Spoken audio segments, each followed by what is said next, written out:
guys! Good morning! So, for today's video guys, magre-rebond ako ngayon ng hair. DIY rebonding. So, nung nakaraan, nag-rebond ako dito ng kalahati.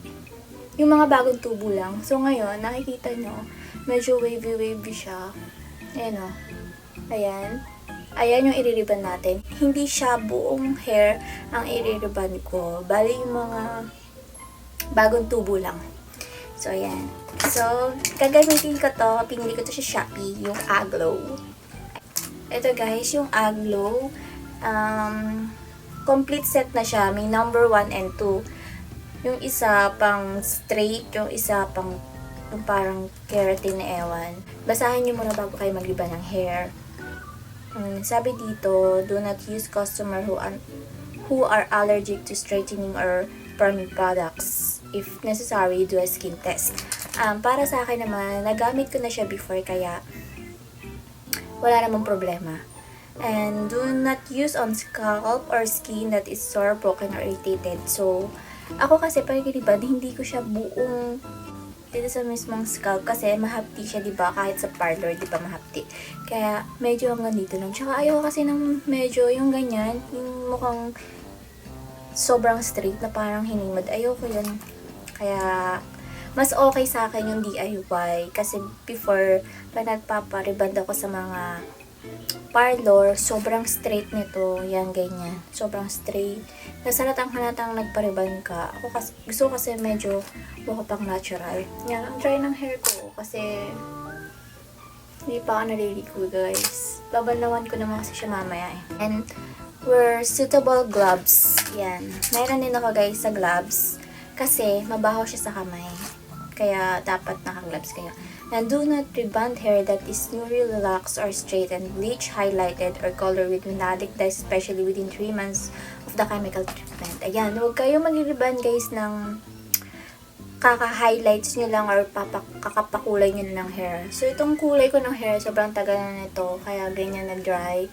And, hindi ko naman to i-rebond guys sa yung dulo. Ito lang yung bagong tubo, kaya wala pa yung chemicals yung nasa unahan. Yung nasa taas.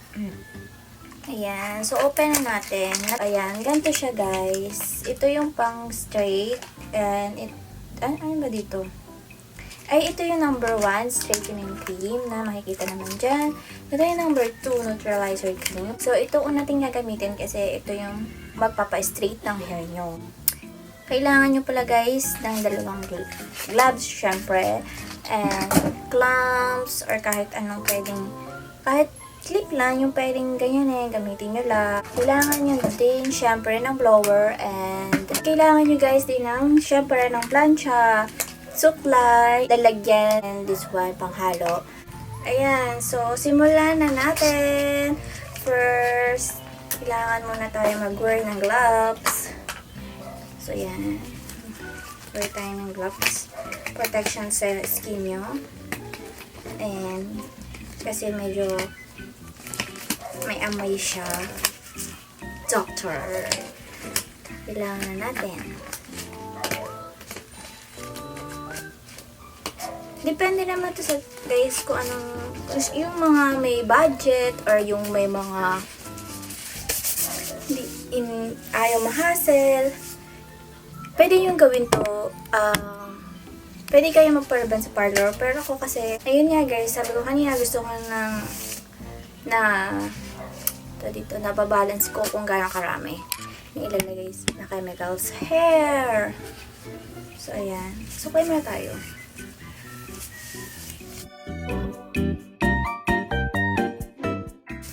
Pero kung ikaw ay nagtitipid at hindi pasok pa sa budget mo, yung mga estudyante dyan. Open natin to. Amoy parlor. Medyo may amoy talaga siya. So, lagyan na natin siya dito.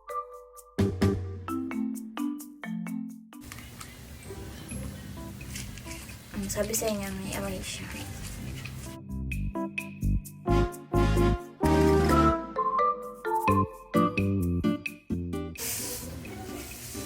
Ayun na nakikita niya guys, nagbabang tuloy siya. Guys, meron naman siya dito mga instructions kung paano yung gawin.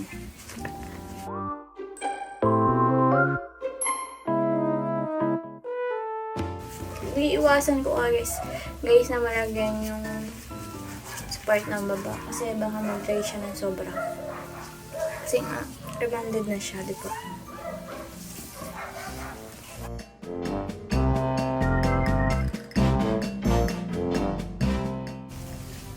Mahirap lang sa may bandang. Ito ang mahirap kapag DIY ka. Nariling sikat ko. O kaya guys, patulong kayo. Medyo nalagyan yung skin ko dito. Medyo na kati-kati siya.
So, yun guys, lalagyan na natin yung taas. Ayan, tapos na tayo maglagay.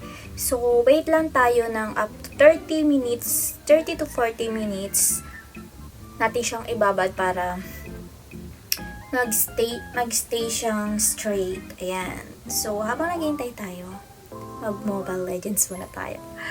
Mag-prank muna tayo kasi matagal, diba? Ito na nabibase sa rank game. Kung gano'n, pagtapos na ako mag-rank game, tsaka ko siya babalawan. Dito na ako mag-base. Dito na ako mag-timer. Kasi medyo matagal, diba, pag rank ka. Kaka-download ko lang dito, guys, eh. Nasa master pa lang ako. Gamitin ko si Mia. Mag-Mia tayo, guys. Ako, kailangan ko manalo dito kasi wala nang star yung master to. O, magiging ako. Babaksak na naman ako. To Mobile Legends. 5 seconds till the enemy reaches the battlefield. Smash na. GG na. Ay, putik! Ay! You have been slain. GG na, oh. Tingnan nyo. Accomplished. Nakarating na kami dun. So, medyo malapit nang katapos tong malapit ko ng banlawan tong buhok ko. Your team destroyed a turret. Down. You have slain an enemy. Legendary.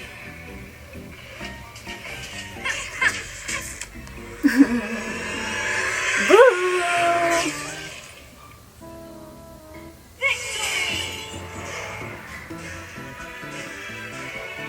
Bumagal. So, babalawan ko na to, guys. And then, magpa-plancha na tayo with blower. Ayan na.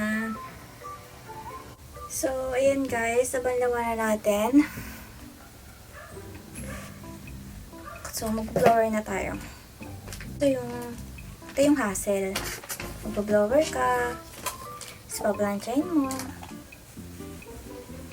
Taste ganda.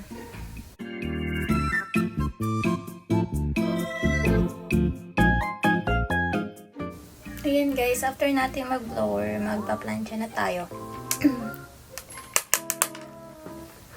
Magpa-plancha na tayo ng hair sa ilalim muna.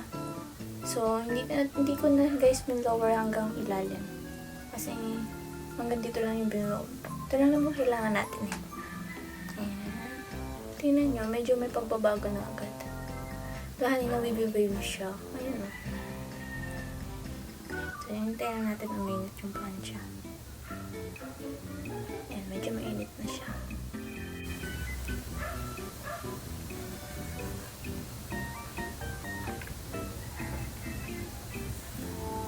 Make sure not sobrang tuyo na ng hair nyo, binura nyo kasi para madali na lang siyang planchahin.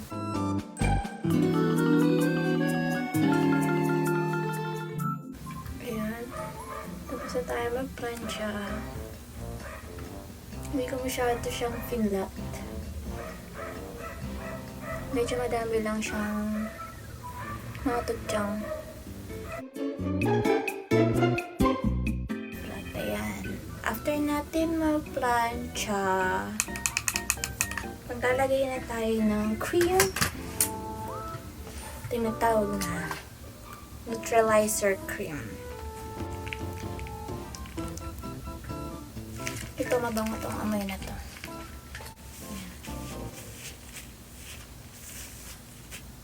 Mainit siya.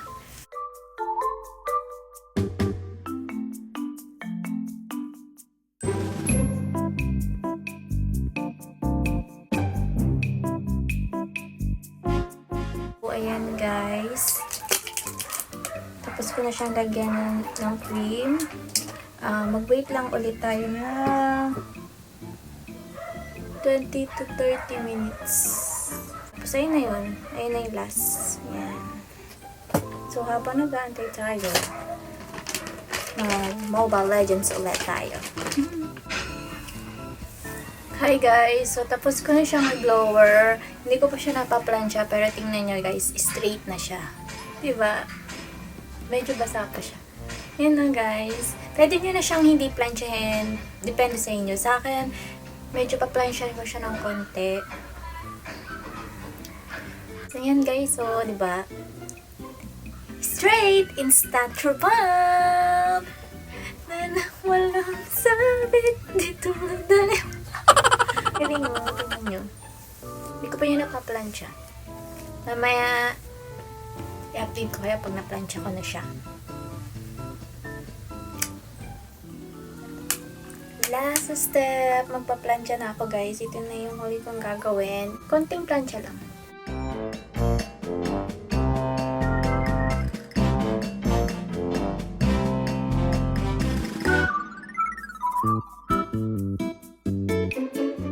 Ito na ang DIY hair rebonding natin.